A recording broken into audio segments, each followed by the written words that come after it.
The 24th World Energy Congress in Abu Dhabi has created many firsts.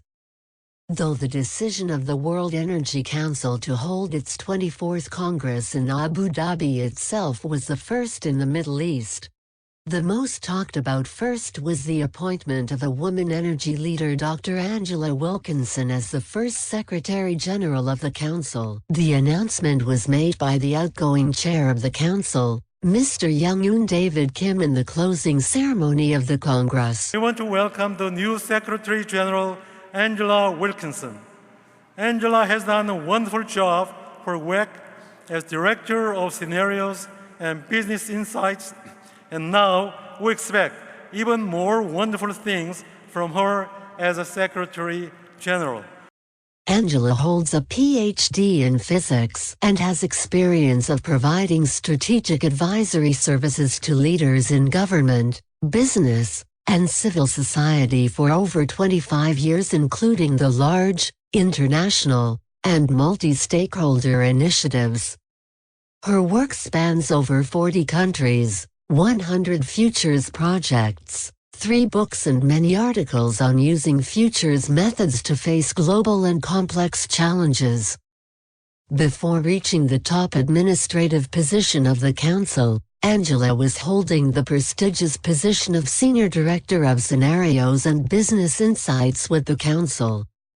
She is credited to supervising the prestigious reports of the Council released in Abu Dhabi World Energy Scenarios 2019 and World Energy Trilemma Index 2019.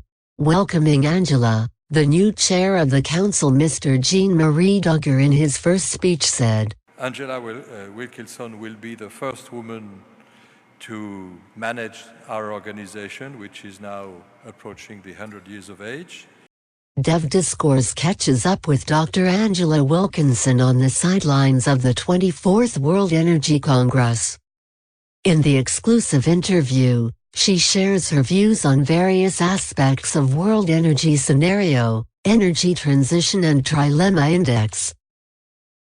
Trilemma Index of the Council is based on core dimensions of energy sustainability, energy security, energy equity and environmental sustainability of energy systems.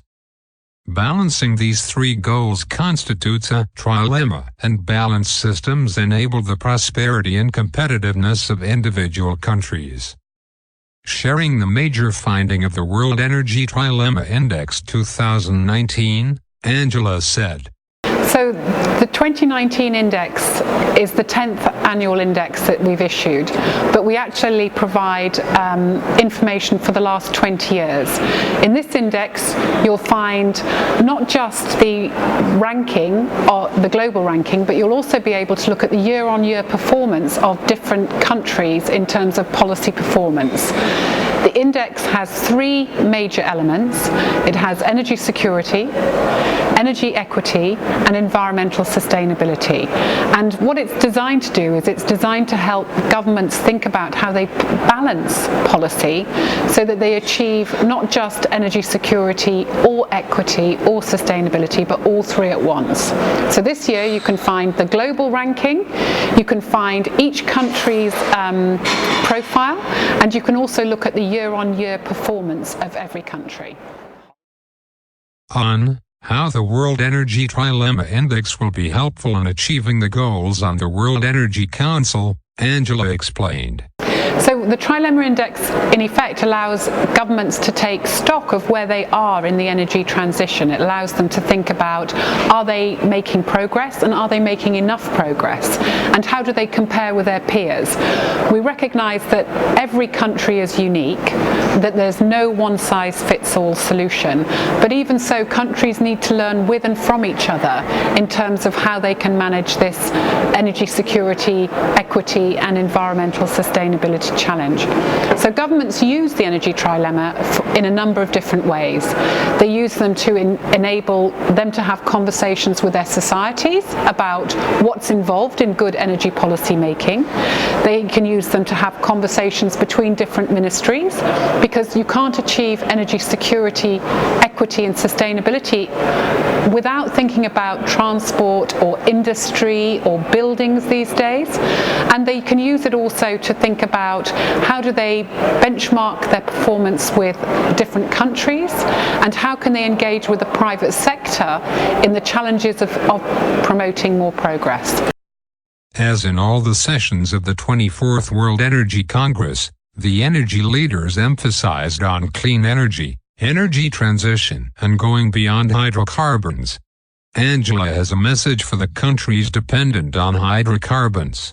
Our message is that all technologies and innovation will be required to manage successful global energy transition. So it's not just about, everybody might want to go from coal to solar in one step. We say that it depends on the country. Countries have to start from where they are, and they have to move to where they can get to. And we think that getting from here to the future will require not just clean electrons, but also clean molecules. We think that it's not just about the new energy technologies, it's also about incumbent innovators. So when we use the word innovation, we don't just mean renewable startups, we also mean the clean molecules initiatives that are starting around the world. Not just hydrogen, but also ammonia. We're seeing gas plus CCS. We see new developments in nuclear. So we think that all technologies and innovation will be required to ensure that we have clean energy access for everyone, anytime, anywhere. Angela favors the multiplicity of technologies for more clean energy. She acknowledges the role of solar energy in the energy transition towards clean energy, but admits that hazardous solar waste is a real problem for the globe. Angela highlights the need for new innovations and technologies to optimize the share of clean energy in the overall energy mix. We promote innovation in all technologies. Everyone can do better. Solar technology, of course, has seen phenomenal price decreases. We see utility scale solar as well. But even with utility scale solar, you still have to think about where do you get all the equipment and components from? What does that mean for mining? What does it mean for resource security? What does it mean for the entire value chain? So global value chains will matter in enabling a sustainable energy future for everybody, and we can't have locally clean and globally dirty practices. That's just not going to be very useful. So clean energy means looking at the whole system and looking at the whole supply chain and making good choices about how do we continue to make progress, and we think it will require a mix of clean electrons and clean molecules in order to be reliable and affordable to all societies. On her expectations from the 24th World Energy Congress, she says, What do I hope will happen? Well, we've come here to share what we've been learning for the last 3 years. We've come here to promote that we have a very practical energy transition leaders toolkit, which is open for everybody to use. And we come here to form new impact partnerships and build our community. We're a worldwide community. We operate in nearly 100 different countries around the world. We believe we can move faster if we learn with and from each other. We also believe that we're not here to tell the world what it should be doing about energy. We're here to enable it to achieve better things.